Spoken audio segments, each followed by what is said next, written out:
What's going on, everybody? It's your boy JT, and welcome back to another episode of South Stand Signings. A series, of course, we go through everything happening in and around the world of Leeds United, and we have a little talk about it. And let's get straight into Khannous.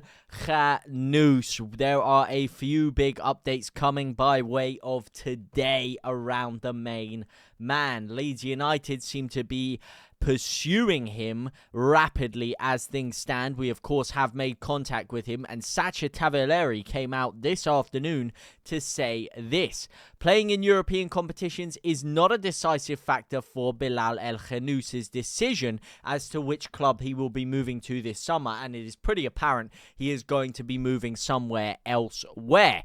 Now, where will that be? Will it be Leeds? Will it be Crystal Palace, who he also says could make a move depending on their departures next week, as they potentially see him as a replacement for Eberechi Eze. Now, why is European competitions not a big deal for him? He's 21 years of age. I think he sees the fact of going to a lower down team as more advantageous because he's going to get more game time. He's going to feature more. He's going to be more of a standout presence, which is going to help him get into his international team most likely. Crystal Palace, of course, have European competition, being in the Conference League, which they got relegated into. But if that's not an important part of his decision, we don't need to worry too much about that because Leeds have made contact. Now, he has a release clause of £25 million, which is expiring in a week. So we have a week to trigger that clause. It's being reported that Leeds are playing hardball with this negotiation and are taking our time and trying to get the best deal possible for El Khannous right now.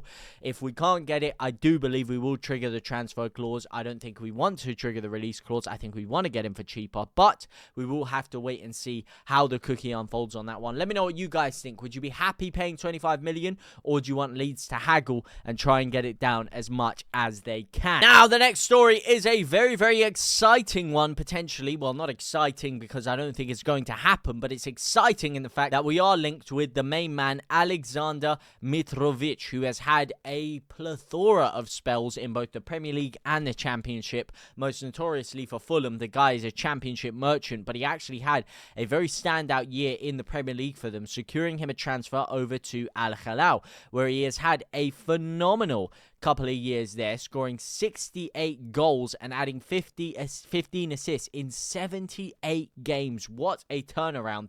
He, of course, signed for £50 million for them, but they have now struck a deal with Liverpool for £46 million for Darwin Núñez and are willing to let him go this summer. Now, according to a report from the Chronicle, writing in their print edition today, they state that Mitrovic has been presented a transfer option at Ellen Road, with them obviously trying to get him out of the club now that they've signed Darwin Núñez. Leeds United have been presented as an option, but you do have to take this with a pinch of salt because you have to look at his wages. The guy is currently on 400,000 smackaroonies per week. Our highest paid player at the moment is Patrick Bamford on £70,000 per week, and we are trying to get him gone because £70,000 is too much for us to pay for him with current PSR ruling. You can't expect Leeds to be able to spend the way we did in the Premier League last time when we got relegated, or got promoted, sorry, because PSR is seriously hamstringing us, which is why Sunderland are actually able to spend more than us because they have paid less on wage bills, they paid less on transfers, and have been in less debt over the past couple of years than Leeds, which is what's allowing them to splash this cash that Leeds are currently not able to do. So £400,000 a week, I feel like that is the deciding factor that is going to stop him from Leeds. Listen, man, you never know. Sometimes with these clubs, they'll be happy to maybe subsidise 300 grand a week, get him off, get Leeds to pay 100 grand a week. You know how much money these guys have. Maybe they don't care. Maybe they'll pay him out of his contract. You never know what's going to happen. But because of the wages, I am going to say this one is seriously out of luck. I know a few of you have been excited about Mitrovic. Not excited, but you've been saying, let's go and get Mitrovic. I've seen the comments. I've read them all.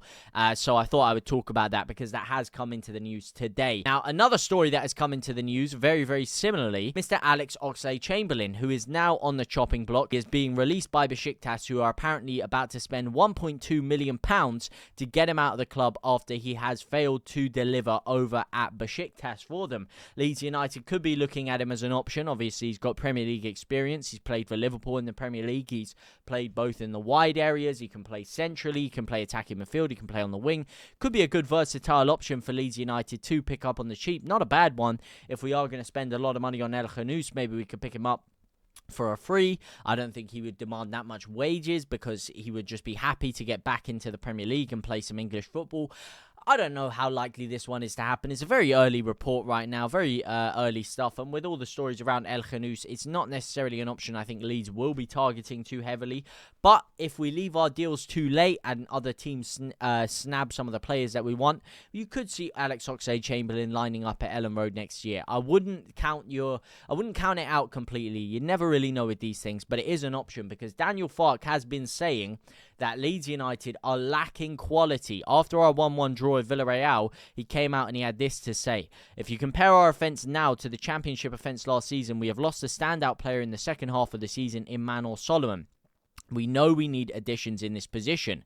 We then have a day like today where Dan James is an important player but isn't available due to a light injury concern. Jack Harrison wasn't available due to a light abductor injury. And then, of course, it's a bit light in the offence, which we all know our offensive quality isn't quite there right now. So Leeds United are looking at options. Of course, Manor Solomon is still one that we are looking at, and it is now being reported that we might be able to pick him up for less than £20 million, which, you know, for me would leave us in the ballpark of £15 million, which would still be a good option for Leeds United, but it would be dependent on us bringing in Khannous and potentially some other players to subsidise the quality around him, because I think we need more attacking quality than we had in the Championship last year if we are to have a successful spell in the Premier League this year.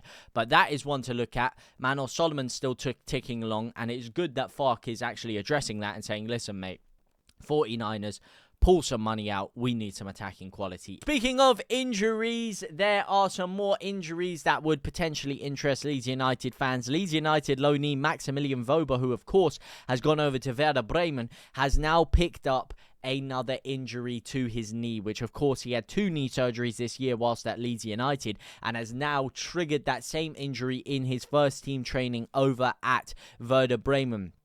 Bild have made a report on this with the headline stating the knee again, as the 27-year-old picked up a knee surgery after colliding with a player in first team training. There's no full medical report on the situation yet. The panic may be a little over the top, as they don't think but don't rule out the fact that this could be a long-term injury for him. Now, with long-term injuries with players that loan out, a lot of the time they end up coming back to their parent club to rehabilitate over there. We've seen it with Poveda when he went out on loan and then he got injured, so he had to come back to Leeds for about 6 months and sit there on the injury table and really recuperate everything. So you don't know what's going to happen with this. He'd probably end up staying at Werder Bremen and serving his injury suspension over there, but you never really know what's going to happen with this one. Maybe he could be on his way back to Ellen Road to recover from that injury, but I guess you could say it's a bullet dodged with his injury concern, Leeds United getting him out. So maybe that's slightly more positive for you. And speaking of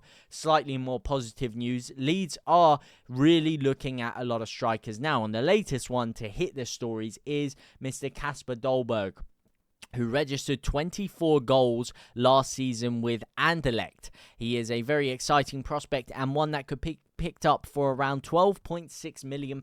Again, not too expensive. And if we are going to spend big on Solomon and Khannous, maybe Leeds United would be targeting a cheaper striking option.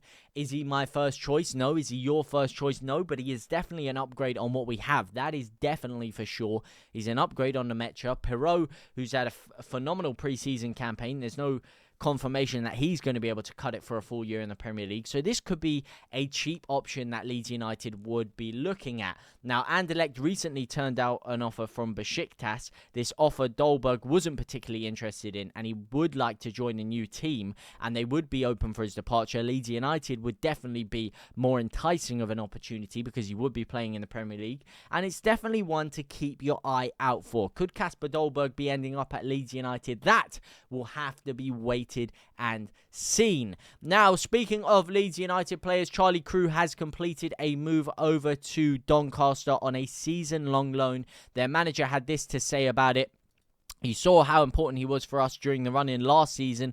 Charlie can play at this level, no problem. He can probably play at the level above at this moment. I'm pleased he's here with us, and I'm delighted that Leeds United have trusted us again with one of their best young players. I'm hoping this loan spell can go very well for Charlie, so I wish all the best for Charlie Crew. I hope he really kicks on and has a phenomenal year at Doncaster, even though I'm still a little bit sour at the fact they beat us in that League One playoff final all those years back.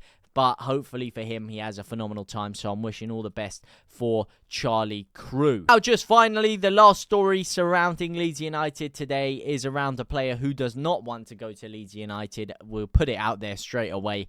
And that is Nottingham Forest Jota Silva. 2 days ago, Record reported Sporting are in a rush to sign the Nottingham Forest man, as multiple unnamed clubs have shown interest in him. Wednesday's edition of the same newspaper, which is today, reports that Leeds United were one of the clubs interested in him. It is claimed that the Whites had made an approach for him, but he instantaneously rejected it, prioritising a move over to Sporting. The 26-year-old firmly believes that he'll have an important role under Borges and therefore has ignored approaches from Leeds and an unnamed Brazilian club at this time. So Leeds United once again getting pied off in a search for a winger, but it is good that Leeds United are spreading our market wide when it comes to our search for a winger. So that is definitely a positive sign, but unfortunately again, it's another one that Leeds have been rejected for. But let me know what you guys think about all these deals down in the comment section down below. For now, though, I will see you very, very soon. Au revoir, my brothers and my sisters.